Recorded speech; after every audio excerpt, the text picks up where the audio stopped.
Sindh assembly गैर कानूनी तौर तरसियल पढ़ेन के नेकारी ॾियण बाबत महमली वारी रिथ मंजूर करे वरिती।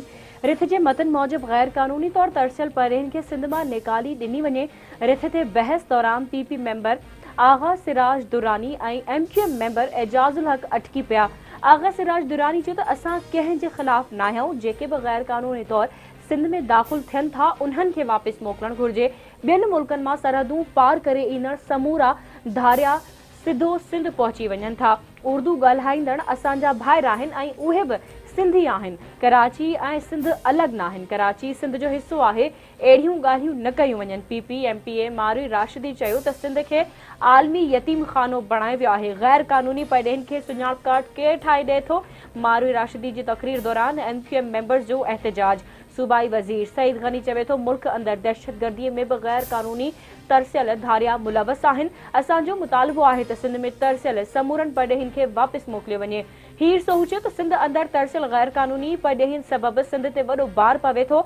वफ़ाक़ मूजिब 50 लख गैर कानूनी अफ़गानी रहनि था। गैर कानूनी पढ़ेन जी घणाई कराची में रहे थी। सिंध असेंबली जो इजलास 6 सितंबर ताईं मुलतवी कयो।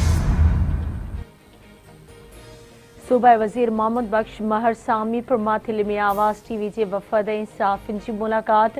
मोहम्मद बख्श महर शहीद मोहम्मद बचल घुनियो जे ॿारनि खे ज़ाती तौर कमरो ठहिराए ॾियण जो ऐलान करे छॾियो। शहीद साफ़ी जे पोयरनि जी माली सहायता लाइ वॾे वज़ीर इत्तलात वारे वज़ीर सां ॻाल्हाईंदुसि।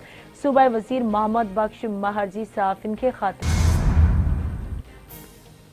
सिंध जे मुख़्तलिफ़ इलाइक़नि में तूफ़ानी बरसाति हेठाहीं वारनि इलाइक़नि में पाणी बीहजी वियो। मिठी इस्लामकोट नगरपालिका चेल्हार समेत थर जे मुख़्तलिफ़ इलाइक़नि में ज़ोरदार वसकारो। मिठी शहर जूं घिटियूं ऐं चौक तलाउनि जो ॾेख ॾियण लॻा।